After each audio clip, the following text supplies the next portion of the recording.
Delimitation ரெசல்யூஷனில் பேசும்போது அமைச்சர் ஆதவ் அர்ஜுனா அதாவது தெற்கிலிருந்து ஒரு பிரைம் மினிஸ்டர் வரணும் அப்படிங்கிறத அவர் மென்ஷன் பண்ணியிருக்காரு. அதை பிஜேபி எப்படி பாருங்க? முன்னால் நிறைய வரலாறுகள் இருக்கு. முன்னால் வரலாறுகள் எல்லாம் தெற்கிலிருந்து ஒரு காலத்தில் மூப்பனார் அவர்கள் பிரதமராக ஆகியிருக்க முடியும். அந்த காலத்திலும் கூட தமிழகத்திலிருந்து. ஆனால் அந்த காலகட்டத்தில் தேவேகவுடா தெற்கிலிருந்து ஆயிருக்காரு. அதெல்லாம் அவங்களுக்கு தெரியல. ஏன் தெற்கிலிருந்து பிரதமர் ஆக முடியாது? தெற்கிலிருந்து கர்நாடகா வச்ச அந்த தேவேகவுடா அவர்கள் பிரதமராக ஆயிருக்கிறாரு.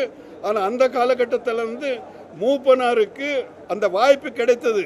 அந்த வாய்ப்பை எப்படி தவற விட்டார்கள் என்பது அன்றைய அரசியல்வாதிகளுக்கு எல்லாம் தெரியும். அதை நான் இங்கு விவாத பொருளாக ஆக்க விரும்பவில்லை.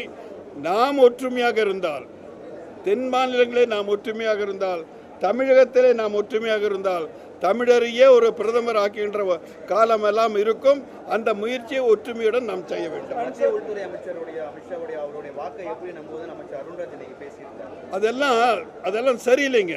அதாவது ஒருத்தர் சொல்றாரு, வன்னியார் அமைச்சர் மரியாதைக்குரிய வன்னியாரசு அவர்கள் சொல்றாரு, அமித்ஷா அவர்களும் பிரதமர் அவர்களும் சபையில் ஒன்று சொல்வார்கள், வெளியில் ஒன்று சொல்வார்கள்.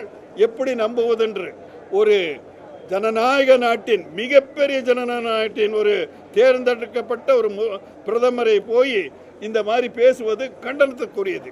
இப்போ இவங்க இங்கே பேசுகிற அமைச்சர் பேசுகிறத நாங்கள் நம்புகிறோமோ இல்லையோ, அதே மாதிரி தான் ஒரு அமைச்சர், தேசத்தின் பெரிய ஜனநாயக நாடு, அந்த நாட்டில் தேர்ந்தெடுக்கப்பட்ட 12 ஆண்டுகளாக பணியாற்றி கொண்டிருக்கின்ற ஒரு பிரதமரை இந்த மாதிரியெல்லாம் பேசக்கூடாது.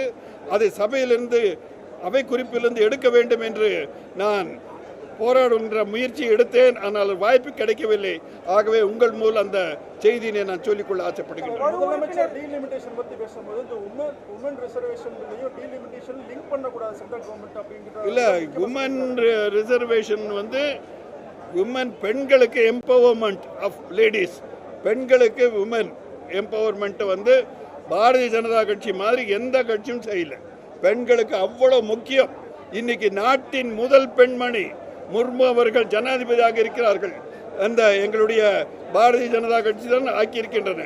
ஆகவே பெண்களுக்கு முன்னுரிமை கொடுக்கின்ற ஒரு கட்சி இன்று இந்தியாவிலே இருக்கிறது என்றால் பாரதிய ஜனதா கட்சி தான்.